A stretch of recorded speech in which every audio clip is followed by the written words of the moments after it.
Now I'd like to introduce our second feature for this evening. Someone was right here before, and it's a great pleasure to have Gail Luce with us again. Let's have a hymn to Gail Luce. Hi. I'm reading selections from a fairly recent book of mine that I wrote over the course of about a year and a half when I was deciding to leave a job and a lover who wasn't one.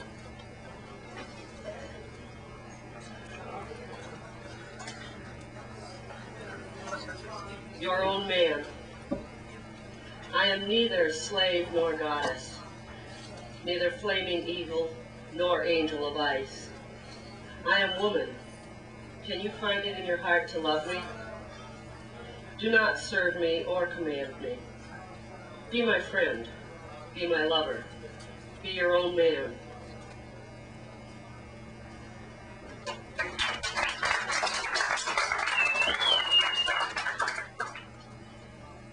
Down so long. Weekend. So long. See you Monday. Have a good one. It's the weekend. It's the weekend. Time for doing. Time for being. Time for freedom. Time to relax and enjoy sleep. Relax with friends and family. Have a party. Hear some music. Drive in the country. Pick apples. Have a good time. It doesn't last long. It's the weekend. Always too short. Then it's Monday. Deep blue Monday. And the work week stretches ahead. Down the long, hard days to Friday. It's a joke. It's a mad cliche. Trapped in the mad cliche, I cringe at the thought of another week. Trapped in the madness, upside down, I read. The weekend drags for me. This is madness.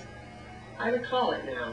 Long, empty hours looking at walls, eating in boredom, lonely plate, sleeping in boredom, lonely sleep, trying to paint, trying to write, failing to care, caring too much. Thinking in circles, can't escape. Madness lies this way. No one cares. No one cares. And there's the lie. Many care, but it doesn't help. He doesn't love. He doesn't love. I love him, but he doesn't love. I have buried my loneliness deep in work. Long hours distracting, with complicated things to do and friends to joke with cheerfully. Nights and weekends I remember. I love him, but he doesn't love. Perhaps he'll phone. He doesn't phone. I pace the walls, remain alone. Madness approaches, but work is sane. Work is dependably routine. Work may be hectic and crazy, stressful, taxing, unrewarded. But its problems have solutions.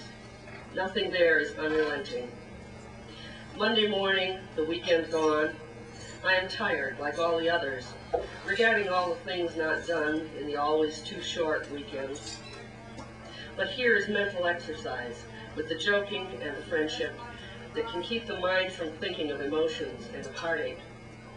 Not always impenetrable, a thought or a pain may intrude.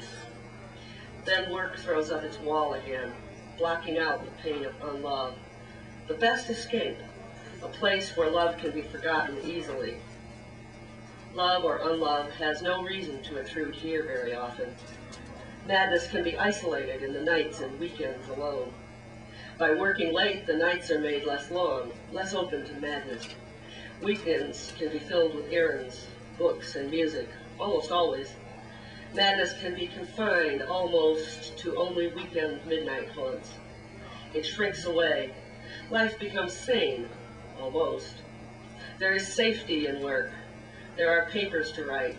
There are always procedures to follow. Attractive men at work are safe for friendship and camaraderie. Nearly all are safely married.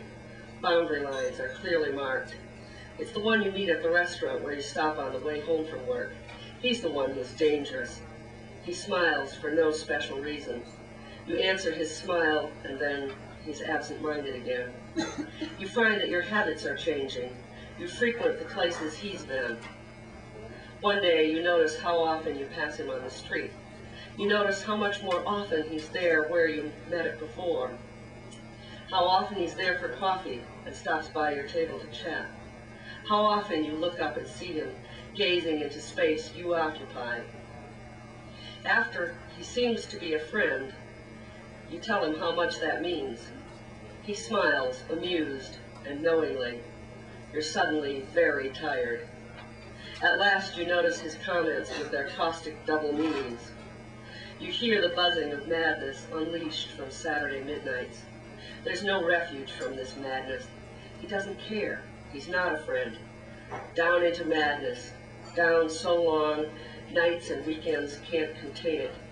Down so long, even the work week can't prevent it. Not this madness. Down into madness. Down so long. Bye-bye. So long. Have a good one. See you Monday. See you madness.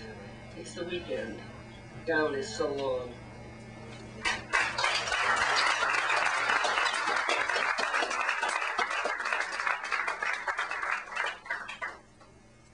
Thank you. Witch hat. I wear a witch hat, trying to bewitch you, with ruffled red garters and a morbid sense of humor. Implication dripping from each eyelash. I watch the silence of your gaze and answer flippantly. Failure is my milieu, my accustomed place. You are only startled, not enchanted. You don't reach out to me. You don't ask to come into my cave. You smile benignly and go on your way quietly. In your polo shirts and sports slacks, in your silent middle-class mask, you hide your power. Your butterfly hands twist the heart I thought subdued. Your eyes cast a bolt of challenge, forbidding me to speak to your true center. Indeed, I falter. You cast a shield of silent power around yourself. Your eyes threaten. I play the fool. Yes, I tremble, but I tread the path of love an angel might avoid. Falsely naive, I wear a witch hat, laughing. I face the void, the absence of all love. Sorcerer, what threat have you more fearful than that? Standing on nothing, what have I to lose?